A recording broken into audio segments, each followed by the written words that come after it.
नमस्कार, मी शिक्षा रमेश जीटी थोर. मी धाराशिववरून आले. ॲक्च्युली मी मुंबईत राहत होते, म्हणजे राहते अजून पण काहीतरी करायचं या दृष्टीने आम्ही गावी गेलो. गावी आमची शेती वगैरे आहे, तिथे फार्मर प्रोड्युसर कंपनी स्थापन केली. आज 5 वर्ष मी काम करते. गूळ उद्योग हा बऱ्याच ठिकाणी आपण बघतोय, गुळाचे कारखाने होत आहेत आजूबाजूला. क्षेत्र खूप मोठं आहे आमच्याकडे ऊसाचं.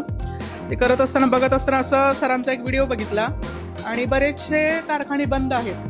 आजच्या घडीला बघितलं तर कारखाने, साखर कारखाने आहेत म्हणा, मोठ्या मोठ्या उद्योगांचे लोकांचे कारखाने बंद होत आहेत. सरांचा एक व्हिडिओ बघितल्यानंतर असं वाटलं की सरांचे 1-2 व्हिडिओ बघितले. अगोदर सरांचा व्हिडिओ होता की लॉसमध्ये का जातात वगैरे असं. त्याच्यानंतर बरेचसे व्हिडिओ बघितले मी.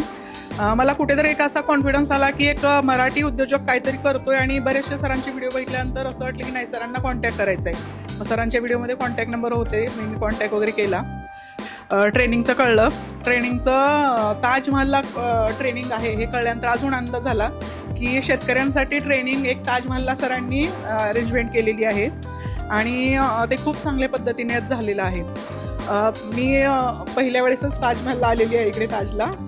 त्याचा एक मला खूप आनंद आहे. सरांचं म्हणणं होतं की बाबा, जवळजवळ आपण ऊस हा 3,000 पासून 5,000 टन याच्याने घेऊ शकतो शेतकऱ्यांचा. मला विशेष वाटत होते सर असे कसे म्हणजे सांगतात, काय आहे सरांकडे जादू की एवढ्या याच्याने रेटने आपण ऊस शेतकऱ्यांचा घेऊ शकतो. किंवा गुळाला 2,000 पर्यंत सरांनी प्रोडक्ट दाखवले की ते एक आश्चर्य वाटत होतं की कसं काय एवढं विकलं जाऊ शकतं.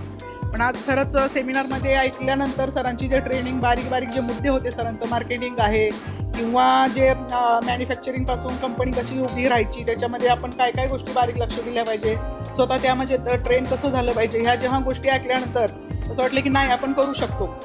आणि जर आपल्यामध्ये सर आपल्यासोबत आहेतच, हे नक्कीच करू शकतो.